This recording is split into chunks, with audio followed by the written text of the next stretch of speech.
Hello बच्चों, कैसे हो आप सभी। उम्मीद है आप सभी अच्छे होंगे। आज के इस वीडियो में हम कक्षा 9 विषय गणित का प्रथम अध्याय संख्या पद्धति का अध्ययन करेंगे। बिना किसी देरी के शुरू करते हैं संख्या पद्धति।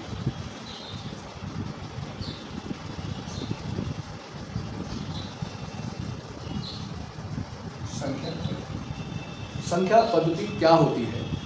गणित विषय की वह शाखा जिसके अंतर्गत हम संख्याओं के प्रकार, संख्याओं के गुण और संख्याओं से संबंधित क्रियाओं का अध्ययन करते हैं, उसे संख्या पद्धति कहते हैं। जैसा कि संख्या पद्धति की परिभाषा में आपको बार बार बताया गया कि संख्याओं के प्रकार, तो सबसे पहले हमें क्या पता होना चाहिए संख्याओं के प्रकार। तो हम सबसे पहले बात करेंगे संख्याओं के प्रकार। संख्याओं के प्रकार। संख्याएं दो प्रकार की होती हैं, नंबर 1 वास्तविक और नंबर 2 अवास्तविक।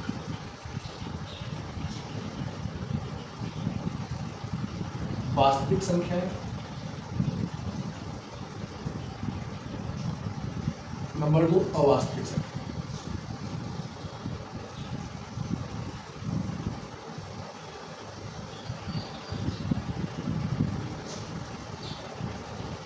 नंबर 1 वास्तविक संख्या।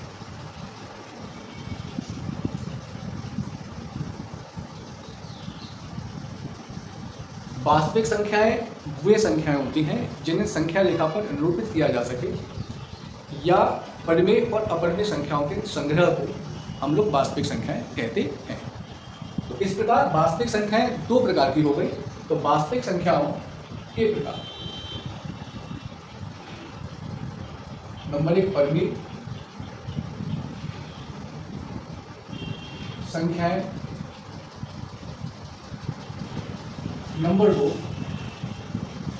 अपरिमेय संख्या।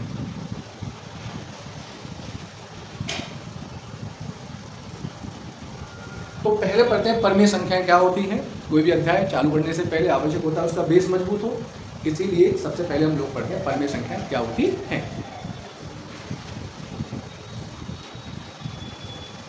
परिमेय संख्या ऐसी संख्याएं जिन्हें P/Q के रूप में निरूपित किया जाता है, उन्हें परिमेय संख्याएं कहते हैं। अर्थात इनका प्रारूप जो होगा वो P और Q होगा। ऐसी संख्याएं जिन्हें P/Q के रूप में निरूपित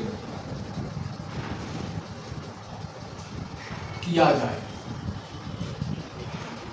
जहां P और Q अलग अलग पूर्णांक और Q is not equal to 0, अर्थात Q 0 के बराबर नहीं होगा। P और Q दो अलग अलग पूर्णांक होंगे हमारे।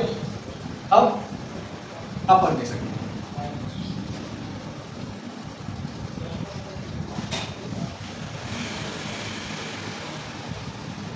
जैसा मैंने ऊपर बताया, ऐसी संख्या है जिन्हें P/Q के रूप में निरूपित किया जा सकता है, उन्हें परिमेय संख्याएं कहते हैं। तो अपरिमेय संख्याएं ऑटोमेटिक समझ में आ जाती हैं। ऐसी संख्याएं जिन्हें P और Q के रूप में निरूपित नहीं किया जा सकता, उन्हें अपरिमेय संख्याएं कहते हैं।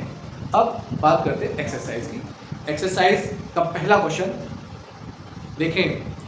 0 एक परिमेय संख्या होती है, यदि होती है तो उसे P/Q के रूप में निरूपित कीजिए।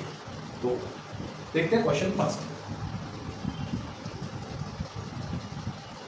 0 एक परिमेय संख्या है, जैसे 0.1, 0.2 आदि।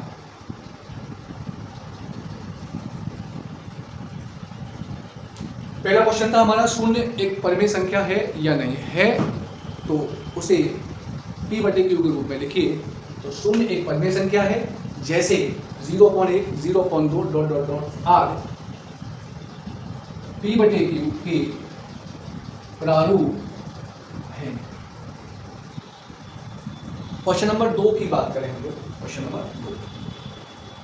क्वेश्चन नंबर 2 में समझाया गया 3 और 4 के मध्य 6 परमेय संख्याएं ज्ञात कीजिए।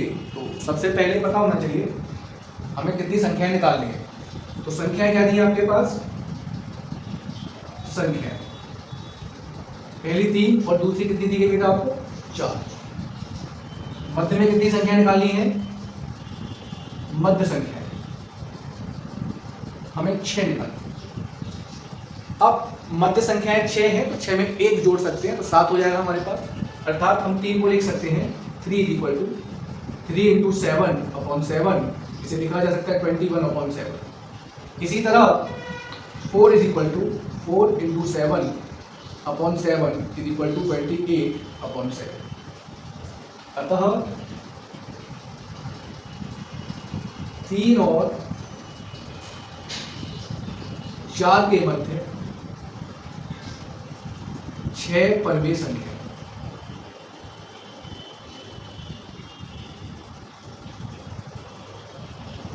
अब 3 को क्या लिख सकते हैं 21/7। तो इससे बड़ी संख्या क्या होगी हमारे पास 22/7।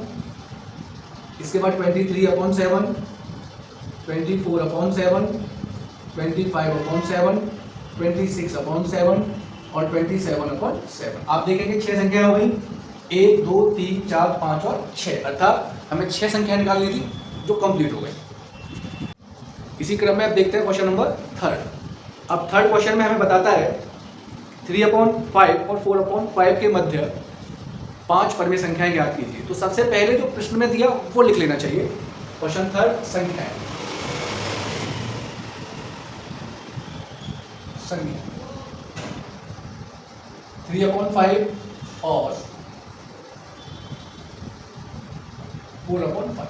मध्य संख्या कितनी निकालनी है आपको, मध्य संख्या बराबर 5। जैसा क्वेश्चन नंबर 2 में हमने आपको समझाया कि जितनी संख्याएं निकलवाई जाती हैं उसमें 1 ऐड कर दिया जाता है। अब यहाँ कितना दिया गया 5, इसमें क्या ऐड करना है 1, तो कितना हो गया हमारे पास 6 हो गया। तो अब इसे हम लिख सकते हैं 3/5 = 3/5 × 6/6 यानी 18/30 सॉरी। दूसरा 4/5 = 4/5 × 6/6 यानी 24/30। अतः 3/5 और 4/5 के मध्य 5 परमेय संख्या।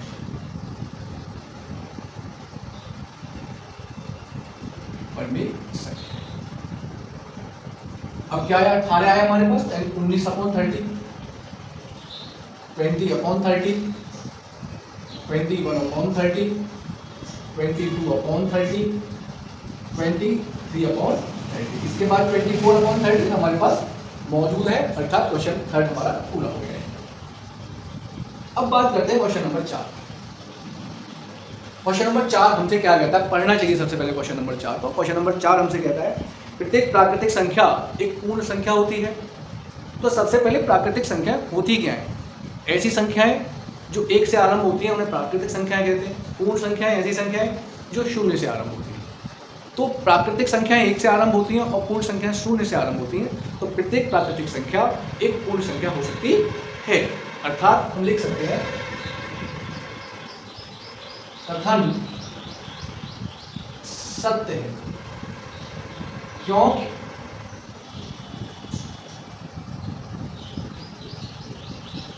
प्राकृतिक संख्याएं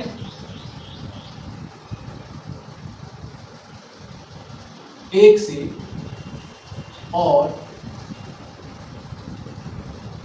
पूर्ण संख्याएं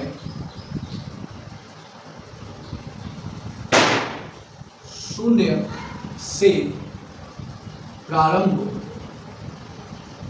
होती है। पहला पॉइंट क्लियर बेटा। पहले पॉइंट में हमसे पूछा गया क्या प्रत्येक प्राकृतिक संख्या एक पूर्ण संख्या होती है, तो यह कथन सत्य है। क्यों, प्रत्येक प्राकृतिक संख्या 1 से आरंभ होती है और पूर्ण संख्याएं 0 से आरंभ होती हैं। तो जो संख्याएं शून्य से आरंभ होंगी वो 1 से ऑटोमेटिकली उसमें एक इन्वॉल्व होगा। अब क्वेश्चन नंबर इसी का सेकेंड पार्ट, और सेकेंड पार्ट बोलता है आपका प्रत्येक पूर्णांक एक पूर्ण संख्या है। कथन असत्य है क्योंकि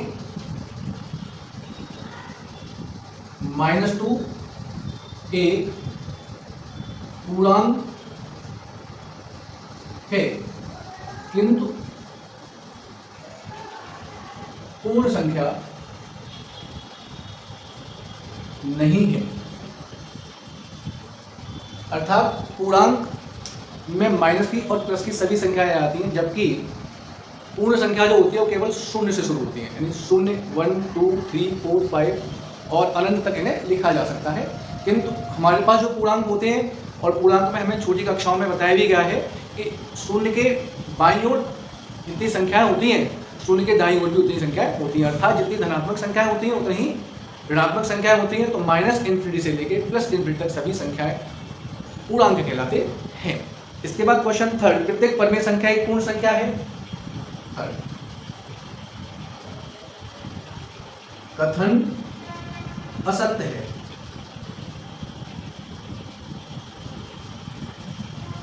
क्योंकि